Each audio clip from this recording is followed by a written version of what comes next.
Shalom saudara yang Tuhan Yesus Kristus kasihi, berjumpa kembali di channel ini, di mana hari ini kita akan bersama-sama merenungkan kebenaran firman Tuhan, dan secara khusus hari ini bertepatan dengan Paskah, peringatan akan kebangkitan Kristus Tuhan kita.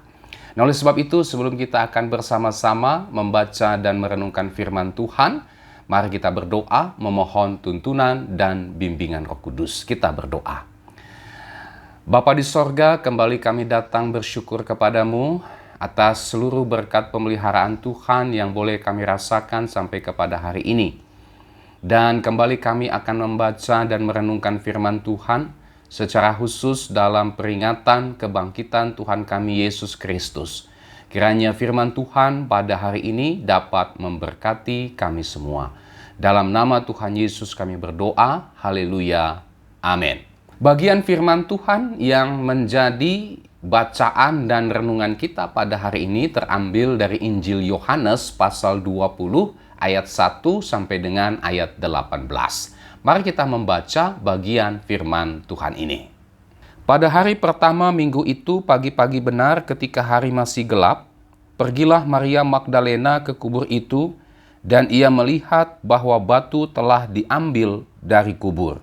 Ia berlari-lari mendapatkan Simon Petrus dan murid yang lain yang dikasihi Yesus, dan berkata kepada mereka, "Tuhan telah diambil orang dari kuburnya, dan kami tidak tahu di mana ia diletakkan." Maka berangkatlah Petrus dan murid-murid yang lain itu ke kubur. Keduanya berlari bersama-sama, tetapi murid yang lain itu berlari lebih cepat daripada Petrus sehingga lebih dahulu sampai di kubur. Ia menjenguk ke dalam dan melihat kain kapan terletak di tanah, akan tetapi ia tidak masuk ke dalam. Maka datanglah Simon Petrus juga menyusul dia dan masuk ke dalam kubur itu. Ia melihat kain kapan terletak di tanah. Sedang kain peluh yang tadinya ada di kepala Yesus tidak terletak dekat kain kapan itu, tetapi agak di samping, di tempat yang lain, dan sudah tergulung. Maka masuklah juga murid yang lain, yang lebih dahulu sampai di kubur itu, dan ia melihatnya dan percaya. Sebab selama ini mereka belum mengerti isi kitab suci yang mengatakan bahwa ia harus bangkit dari antara orang mati. Lalu pulanglah kedua murid itu ke rumah. Tetapi Maria berdiri dekat kubur itu dan menangis.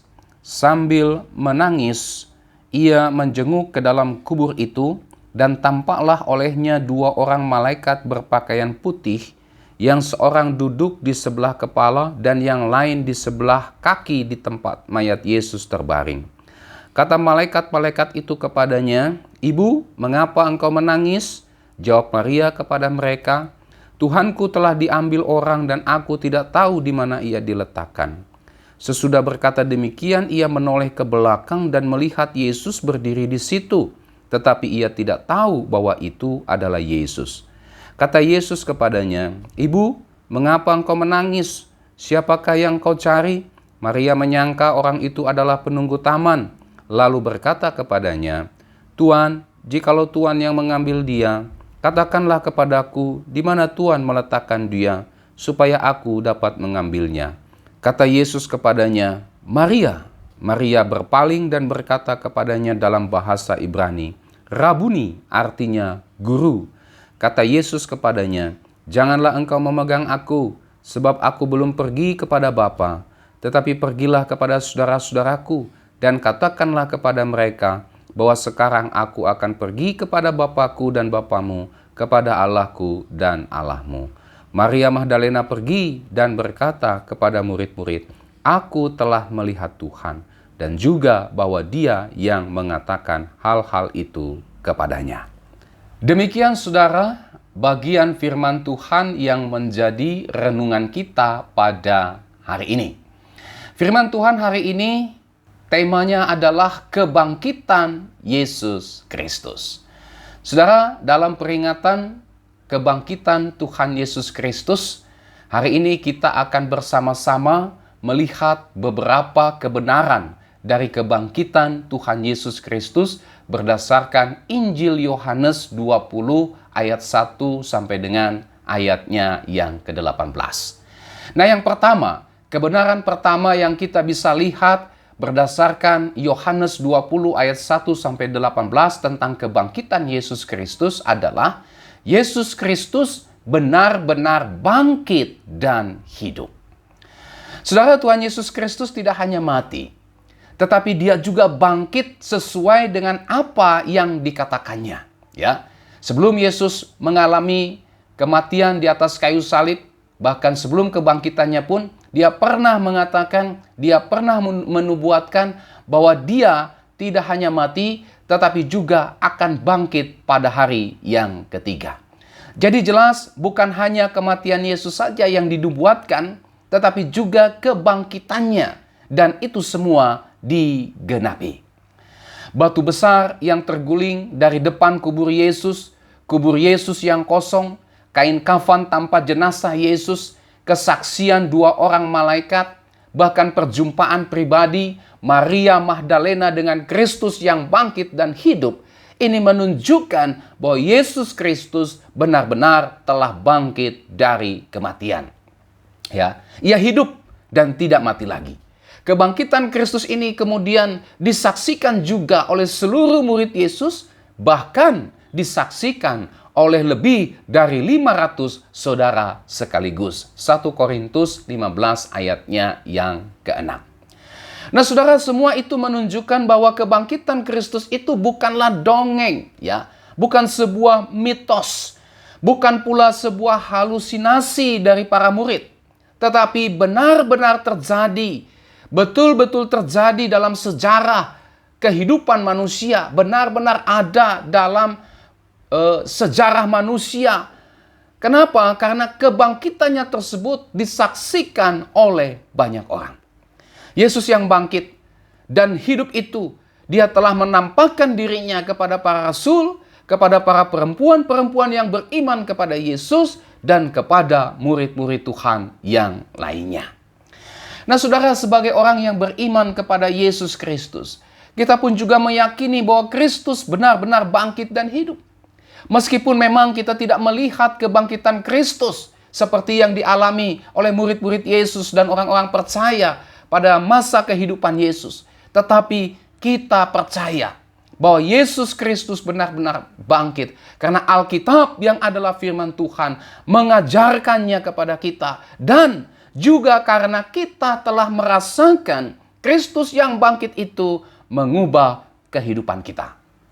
Tuhan Yesus berkata dalam Yohanes 20 ayat 29, kata Yesus kepadanya, karena engkau telah melihat aku, maka engkau percaya. Berbahagialah mereka yang tidak melihat, namun percaya. Kita memang tidak melihat kebangkitan Kristus secara jasmani, tetapi kita percaya. Dan Kristus berkata, berbahagialah mereka yang tidak melihat, namun percaya. Saudara dan saya pasti merasakan kuasa kebangkitan Kristus, dan itu terbukti dari kehidupan kita yang dibaharui oleh Kristus yang telah bangkit itu. Nah, inilah kebenaran yang pertama yang kita bisa lihat berdasarkan Yohanes 20 ayat 1-18. Yesus Kristus benar-benar bangkit dan hidup. Kebenaran yang kedua, saudara, yang kita bisa lihat berdasarkan Yohanes 20 ayat 1-18 ini adalah kebangkitan Kristus mengubah kehidupan orang percaya. Ya, di dalam teks yang tadi kita sudah baca, kita melihat bagaimana sebuah perubahan terjadi dalam kehidupan Maria Magdalena. Maria Magdalena disusul kemudian para rasul Kristus, bahkan kemudian disusul oleh lebih dari 500 saudara lainnya. Bahkan Rasul Paulus sendiri dalam perjalanan ke Damsyik, ketika mereka melihat dan berjumpa dengan Kristus yang bangkit dan hidup itu, saudara, mereka mengalami sebuah perubahan yang radikal di dalam kehidupan mereka. Mereka yang telah menyaksikan kebangkitan Yesus Kristus, mereka semua telah mengalami perubahan hidup. Dari yang tadinya ketakutan, ya, kita tahu bersama ketika Yesus mati, para murid berkumpul di suatu tempat, ya, yang tersembunyi, yang orang tidak tahu, dengan keadaan pintu-pintu yang terkunci. Tapi meskipun demikian, Tuhan Yesus datang menampakkan diri kepada mereka dan menunjukkan kepada mereka bahwa ia telah bangkit dan hidup. Ya, dia menampakkan diri kepada mereka untuk menunjukkan bahwa dia telah bangkit dari kematian dan hidup. Ya, terjadi sebuah perubahan hidup dari yang tadinya mereka hidup dalam ketakutan, hidup dalam duka cita, putus asa, tidak tahu lagi harus kemana, tidak punya arah dan tujuan hidup. Bahkan ada di antara mereka yang tidak percaya, yang ragu-ragu. Semua itu telah berubah menjadi bersukacita, berpengharapan teguh, iman mereka kembali diteguhkan. Bahkan mereka pada akhirnya menjadi saksi-saksi Kristus yang berani menceritakan kebangkitan Kristus. Bahkan mereka siap mati untuk kesaksian yang mereka sampaikan tersebut. Ya. Mengapa semua ini terjadi? Semuanya ini terjadi ketika mereka berjumpa secara pribadi dengan Yesus Kristus yang telah bangkit dan hidup itu. Dengan kata lain, kebangkitan Kristus telah mengubah kehidupan mereka secara radikal. Nah, saudara, demikian juga dengan setiap kita yang beriman kepada Kristus. Tentu kita juga pasti mengalami perubahan hidup. Ketika kita mengalami karya keselamatan yang dikerjakan oleh Kristus, Kristus yang hidup itu, Kristus yang sudah bangkit itu tentu saja mengubah seluruh kehidupan kita. Tadinya kita yang tidak percaya kepada Kristus menjadi percaya kepada Kristus. Tadinya hidup kita hidup dalam dosa, tetapi sekarang melalui kebangkitan Kristus, hidup kita diubahkan menjadi hidup bagi Allah. Tadinya hidup kita tanpa berpengharapan, sekarang menjadi hidup yang penuh pengharapan kepada Kristus. Karena apa? Itu bukti bahwa Kristus telah hidup bangkit dari antara orang mati. Karena kalau Kristus tidak pernah dibangkitkan, kalau Kristus hanya mati, Alkitab mengatakan sia-sialah kepercayaanmu dan kamu masih hidup dalam dosamu. Itu artinya tidak akan terjadi perubahan apapun dalam seluruh kehidupan kita. Kalau Kristus pada akhirnya hanya mati dan dia tidak dibangkitkan. Tidak ada gunanya kita percaya kepada Kristus yang hanya mati. Makanya Paulus katakan kita yang paling malang kalau percaya kepada Kristus yang mati namun tidak dibangkitkan. Untuk apa mempercayakan iman pengharapan kepada satu pribadi yang mati tapi tidak bangkit? Tetapi puji Tuhan, Kristus tidak mati. Dia bangkit dari kematian, dia hidup, dan oleh karena dia bangkit dan oleh karena dia hidup, maka dia berkuasa untuk mengubah hidup saudara dan saya. Dari yang tadinya hidup dalam kegelapan, sekarang menjadi hidup di dalam terang Kristus oleh karena iman kita kepada Kristus. Kebenaran yang ketiga, saudara, yang kita bisa lihat berdasarkan Yohanes 20 ayat 1 sampai dengan ayat 18 ketika bicara tentang kebangkitan Kristus, yang ketiga adalah kebangkitan Kristus adalah proklamasi kemenangan Kristus. Ya. Saudara, kebangkitan Kristus ini merupakan sebuah proklamasi bahwa dia telah menang. Kebangkitan Kristus ini adalah bentuk atau wujud daripada kemenangan Kristus. Waktu Kristus bangkit, itulah kemenangan Kristus. Ya. Dan kemenangan Kristus ini, saudara, meliputi beberapa poin penting. Yang pertama, kemenangan Kristus itu meliputi kemenangan atas maut atau kematian. Kristus bangkit dari antara orang mati. Kristus hidup.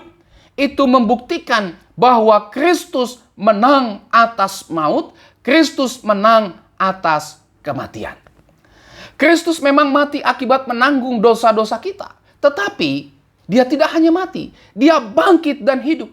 Itu berarti, saudara, kematian tidak berkuasa lagi atas Kristus. Kematian tidak dapat menaklukkan Kristus. Kristus mengalahkan kematian. Ya. Dalam pengakuan iman rasuli, di situ ada bagian yang mengatakan Kristus turun ke dalam kerajaan maut, tetapi pada hari yang ketiga bangkit pula, naik ke sorga dan duduk di sebelah kanan Allah Bapa. Nah, kebangkitan Kristus ini menunjukkan bahwa dia menang atas kematian. Kematian Kristus itu mengalahkan musuh yang terakhir. Siapa musuh yang terakhir? Itulah maut atau kematian. Di dalam 1 Korintus 15 ayat 26 dicatat, musuh yang terakhir yang dibinasakan ialah maut. Puji Tuhan. Nah, saudara, ini penting sekali bagi kita. Karena musuh terakhir itulah maut, dan itu semua ditaklukkan oleh Yesus melalui apa? Melalui kebangkitannya dari antara orang mati. Yang kedua, saudara, kemenangan Kristus meliputi apa? Selain meliputi atas maut dan kematian, tetapi juga kemenangan Kristus ini meliputi kemenangan atas iblis. Di dalam Kolose 2 ayat 15 dikatakan, Ia telah melucuti pemerintah-pemerintah dan penguasa-penguasa dan menjadikan mereka tontonan umum dalam kemenangannya atas mereka. Ya. Nah, saudara yang Tuhan Yesus Kristus kasihi, kemenangan Kristus atas maut, atas kuasa setan, ini juga sudah dinubuatkan di dalam Kejadian 3 ayat 15. Di situ dikatakan, Aku akan mengadakan permusuhan antara engkau dan perempuan ini, antara keturunanmu dan keturunannya. Keturunannya akan meremukkan kepalamu, dan engkau akan meremukkan tumitnya. Ya. Jadi saudara, kebangkitan Kristus ini telah menghancurkan iblis dan kerajaannya. Iblis dan kerajaannya ditaklukkan, dilucuti oleh Kristus sang pemenang itu. Yesus Kristus melucuti dan menghancurkan kuasa iblis, menaklukkan dan melumpuhkan iblis dan kerajaannya, bahkan mempermalukan iblis dan memamerkan kekalahan mereka di depan para malaikat dan manusia. Ya, Paulus mengambil ilustrasi tentang seorang jenderal Romawi yang ketika kembali dari kemenangan atas peperangan, semua tawanan saudara dipamerkan di belakang dalam keadaan terikat, telanjang, terseret, tidak berdaya. Nah, demikianlah parade kemenangan Kristus. Kebangkitan Kristus melucuti pemerintah-pemerintah, penguasa-penguasa, itulah iblis dan kerajaannya, dan menjadikan mereka tontonan, ya, dalam kemenangannya atas mereka. Dengan kata lain, saudara, kebangkitan Kristus menghancurkan iblis dan kerajaannya. Yang ketiga, saudara, kebangkitan Kristus adalah proklamasi kemenangan Kristus. Dan proklamasi kemenangan Kristus, kemenangan Kristus melalui kebangkitannya ini juga adalah kemenangan orang percaya. Kemenangan Kristus adalah kemenangan orang percaya. Artinya apa? Artinya, saudara, setiap orang percaya, saudara dan saya yang percaya kepada Kristus juga akan turut mengalami kemenangan Kristus. Kita yang percaya dan beriman kepada Kristus juga turut ambil bagian mengalami kemenangan Kristus tersebut. Sehingga yang pertama, kematian atau maut tidak berkuasa atas kita. Kristus sudah menang atas kematian dan atas maut. Dan kemenangannya tersebut juga, saudara, kita alami sehingga kita pun juga tidak lagi ditundukkan, tidak lagi berada di bawah kuasa maut atau kematian. 1 Korintus 15 ayat 55 sampai dengan ayat 57 berkata, Hai maut, di manakah kemenanganmu? Hai maut, di manakah sengatmu? Sengat maut ialah dosa, dan kuasa dosa ialah hukum Taurat. Tetapi syukur kepada Allah yang telah memberikan kepada kita kemenangan oleh Yesus Kristus Tuhan kita. Puji Tuhan, haleluya. Saudara, kematian atau maut ini bukan lagi sesuatu yang menakutkan bagi setiap orang yang percaya kepada Kristus. Kenapa? Karena Kristus telah mengalahkan kematian. Kristus telah menaklukkan yang namanya kematian. Karena Kristus sudah mengalahkan, menaklukkan kematian, maka saudara dan saya pun juga mengalami kemenangan tersebut. Sehingga saudara dan saya juga tidak ditaklukkan, tidak lagi berada di bawah kematian atau maut tersebut. Kematian bagi orang percaya ini adalah pintu masuk kepada persekutuan dengan Allah dan persekutuan dengan semua orang percaya di dalam kerajaan sorga. Jadi kematian bukan lagi sesuatu yang menakutkan, tetapi sebuah pintu yang menghantarkan kita untuk masuk kepada persekutuan dengan Allah dan semua orang percaya di dalam kerajaan sorga. Itulah sebabnya, saudara, mengapa kematian bagi orang percaya adalah keuntungan. Paulus berkata dalam Filipi 1 ayat 21, "Karena bagiku hidup adalah Kristus dan mati adalah keuntungan." Ya. Kematian bagi orang percaya adalah kematian untuk Tuhan. Karena kita adalah milik Tuhan. Roma 14 ayat 8. Sebab jika kita hidup untuk Tuhan. Dan jika kita mati untuk Tuhan. Jadi baik hidup atau mati, kita adalah milik Tuhan. Kematian orang percaya itu adalah sesuatu yang berharga di mata Allah. Mazmur 116 ayat 15. Berharga di mata Tuhan kematian semua orang yang dikasihinya. Dan kematian bagi orang percaya ini adalah pintu menuju kepada istirahat yang kekal. Wahyu 14 ayat 13. Dan aku mendengar suara dari sorga berkata, "Tuliskan, berbahagialah orang-orang mati yang mati dalam Tuhan sejak sekarang ini. Sungguh," kata Roh, "supaya mereka boleh beristirahat dari jerih lelah mereka karena segala perbuatan mereka menyertai mereka." Supaya mereka boleh beristirahat dari jerih lelah mereka. Berbahagialah orang-orang mati yang mati dalam Tuhan. Nah saudara, inilah kemenangan Kristus yang dinikmati oleh setiap orang percaya. Ya, dia tidak lagi berada di bawah kuasa maut atau kematian. Yang kedua, saudara, orang percaya juga turut mengalami kemenangan Kristus. Sehingga apa? Sehingga dosa tidak berkuasa lagi atas kita. Dosa tidak lagi berkuasa atau memperbudak kita. Dan itu berarti apa? Itu berarti saudara dan saya bisa melawan dosa. Saudara dan saya bisa berjuang untuk mematikan setiap keinginan dosa. Bahkan mengalami kemenangan atas setiap godaan dosa. Kenapa? Karena adanya jaminan kemenangan Kristus atas dosa. Kuasa kebangkitan Kristus itu ya menjadi bagian dalam kehidupan kita yang beriman dan percaya kepadanya. Sehingga kita pun bisa untuk melawan dan mematikan keinginan dosa. Kenapa? Karena kita tidak lagi berada di bawah kutuk atau kuasa dosa. Yang kedua, saudara, kita telah dibebaskan dari sengat maut. Ya, kematian itu tadi. Sehingga kita tidak akan lagi mengalami kebinasaan kekal, tetapi hidup yang kekal. Itu berarti saudara dan saya, ketika kita mati, kita tidak lagi menghadap pengadilan Allah sebagai terpidana. Melainkan ketika kita mati, kita pulang ke rumah Bapa di sorga sebagai anak-anaknya. Inilah kemenangan Kristus yang dinikmati oleh setiap kita yang percaya kepadanya. Ya, kita tidak berada di bawah kuasa dosa dan kita pun juga tidak berada di bawah kutuk dosa. Itulah neraka. Karena apa? Kristus yang mati dan bangkit itu sudah menyelesaikan itu semua. Ya, dan itu dikaruniakannya kepada kita secara cuma-cuma berdasarkan kasih karunia-Nya dan kita terima oleh iman kepada Yesus Kristus. Yang ketiga, saudara, kita sebagai orang percaya turut mengalami kemenangan Kristus sehingga iblis tidak berkuasa atas kita.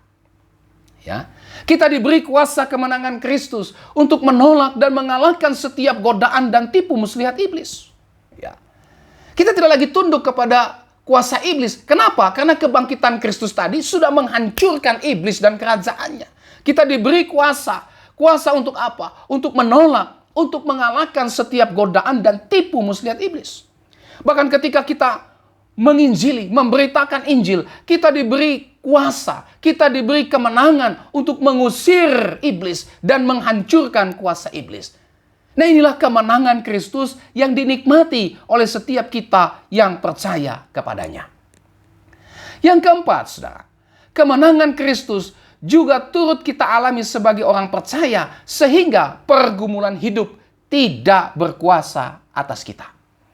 Saudara, selama kita masih hidup di dunia ini, tentu saja kita pasti akan mengalami berbagai macam pergumulan hidup, baik itu secara jasmani maupun secara rohani.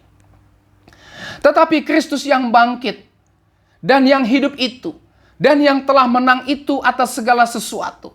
Ini menjadi sebuah jaminan, ini menjadi sebuah kepastian bahwa Dia yang sudah bangkit dan hidup itu, Dia menyertai kita. Dia akan menolong kita. Dia akan memampukan kita untuk menghadapi setiap pergumulan tersebut. Sehingga kita mampu menghadapi pergumulan tersebut. Bahkan mengalami kemenangan atasnya. Kenapa? Kita disertai oleh satu pribadi yang maha kuasa. Kristus yang telah bangkit, hidup, dan menang itu. Yang kelima, saudara.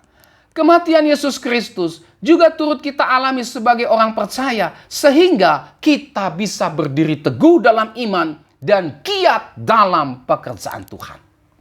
Kristus yang telah bangkit. Kristus yang hidup dan menang itu. Itulah yang menjadi dasar sehingga kita bisa berdiri teguh dalam iman kita. Gereja berdasar kepada kebangkitan Kristus. Sehingga iman gereja tetap teguh. Ya, kita berdasar kepada kebangkitan Kristus. Kristus yang bangkit, hidup dan menang itu. Inilah yang menjadi alas. Inilah yang menjadi pondasi. Inilah yang menjadi dasar sehingga kita bisa berdiri teguh dalam iman kita. Dan kita juga tetap bergiat, bersemangat di dalam melayani Tuhan dan memberitakan Injil. Paulus berkata dalam 1 Korintus 15 ayat 58. Karena itu saudara-saudaraku yang kekasih, berdirilah teguh, jangan goyah.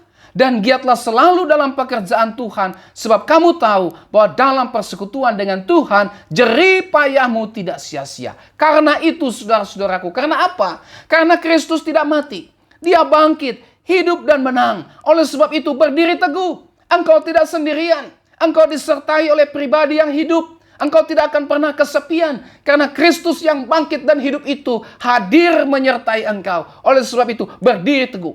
Ada tantangan, ada persoalan. Ingat, Kristus ada bersama dengan engkau. Yang hidup dan bangkit itu, dia tidak tinggal diam. Dia ada bersama dengan engkau. Menyertai engkau. Memberikan kekuatan penghiburan kepada engkau. Ya. Menenangkan jiwamu di tengah-tengah badai. Engkau tidak sendirian. Berdiri teguh. Ya. Inilah yang membuat iman kita bisa berdiri teguh. Jangan goyah, tidak akan goyah. Karena kita mengimani Kristus yang bangkit dan hidup dan menang itu ada bersama dengan kita. Dan itulah sebabnya kita bergiat selalu dalam pekerjaan Tuhan. Karena kita mengerjakan pekerjaan dari Kristus yang bangkit dan hidup itu. Ya, dan Alkitab berkata, segala apa yang kita kerjakan dalam persekutuan dengan Kristus yang sudah bangkit, hidup dan menang itu tidak akan pernah sia-sia. Puji nama Tuhan. Oleh sebab itu saudara, mari berdiri teguh. Apapun persoalan, pergumulan yang saudara alami saat ini, berdiri teguh. Bukan karena saudara bersandar kepada kekuatan saudara, kepada apa yang saudara punya. Bukan. Kita bisa berdiri teguh dalam iman. Karena kita percaya iman kita itu dilandaskan kepada Kristus yang sudah bangkit, Kristus yang hidup, dan Dia yang menang. Itulah yang membuat kita tetap berdiri teguh, tetap berpengharapan kepada Kristus di tengah-tengah apapun situasi dan kondisi yang kita alami. Dan kita tetap bergiat melayani Tuhan. Bersemangat melayani Tuhan sesuai dengan panggilan karunia yang Tuhan berikan kepada kita. Oleh sebab itu firman Tuhan berkata, jangan kendor. Jangan kendor dalam menjalani kehidupan imanmu. Jangan kendor dalam engkau melayani Tuhan. Jangan kendor dalam engkau memberitakan Injil. Kenapa? Kita, saudara dan saya, disertai oleh Kristus yang bangkit, hidup, dan menang itu.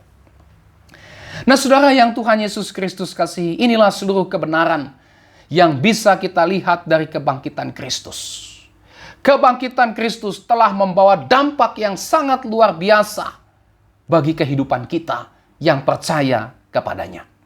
Kebangkitan Kristus telah memberikan jaminan, memberikan kepastian yang tidak terbantahkan. Ya. Kebangkitan Kristus telah memberikan jaminan, telah memberikan kepastian yang tidak bisa diganggu-gugat oleh siapapun dan oleh apapun juga. Tidak bisa. Kebangkitan Kristus telah memberikan jaminan dan kepastian yang tidak bisa gagal dan tidak akan pernah bisa hilang. Dia bangkit, dia hidup, dia menang, dan dia berkata, kepadaku telah diberikan segala kuasa. Ya.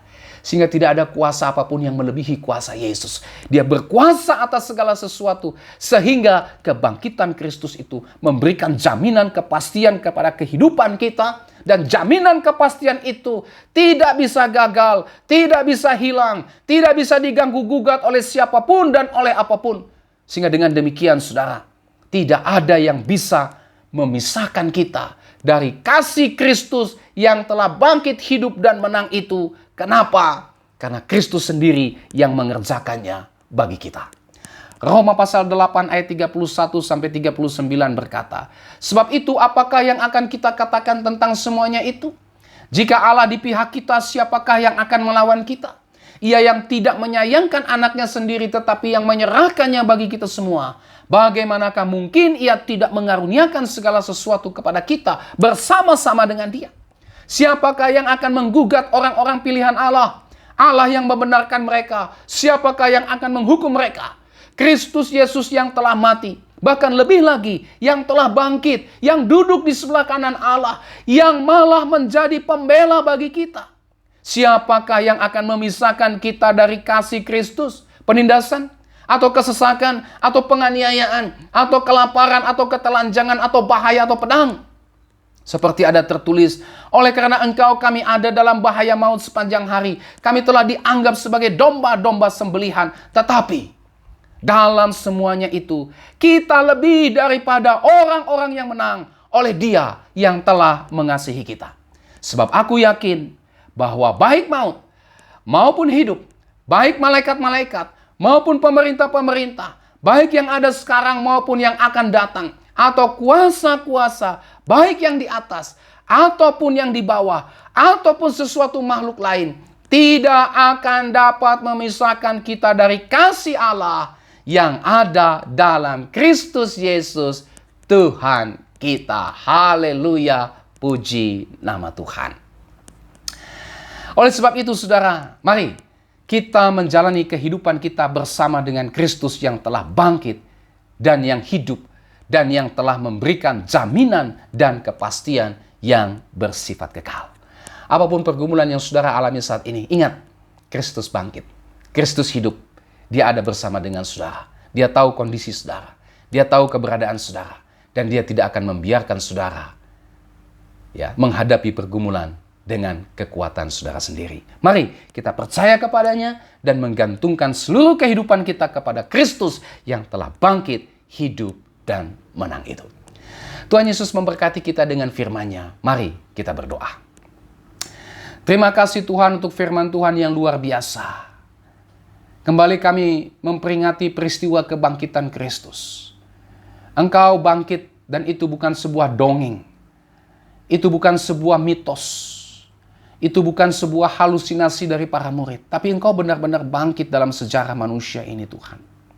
Dan kebangkitanmu itu memberikan berkat yang sangat luar biasa bagi semua orang-orang pilihanmu. Bagi semua umatmu ya Tuhan. Dan kami bersyukur Tuhan, kami boleh menjadi bagian dari umat Tuhan. Kami pun juga turut merasakan kebangkitan Kristus. Kami dibangkitkan dari kematian dosa. Kami sekarang memperoleh hidup yang kekal. Bahkan diberikan jaminan dan kepastian baik pada saat hidup kami di dunia ini. Maupun juga ketika nanti di dalam kekekalan. Terima kasih Tuhan buat karyamu yang dahsyat dan hebat ini Tuhan. Dan biarlah melalui kebenaran firman Tuhan ini, iman kami terus teguh. Berdasar kepada Kristus yang bangkit. Kami tetap setia, giat melayani pekerjaan Tuhan. Giat setia untuk terus memberitakan Injil. Semua oleh karena Kristus yang telah bangkit dan hidup itu yang terus memberikan semangat, sukacita bagi kami. Terima kasih untuk firman-Mu ini Tuhan. Biarlah kami semua diberkati oleh firman-Mu ini. Dalam nama Yesus kami berdoa. Haleluya. Amin. Sampai kita berjumpa kembali saudara. Tuhan Yesus memberkati saudara. Dan saya mengucapkan selamat Paskah, Tuhan memberkati. Shalom.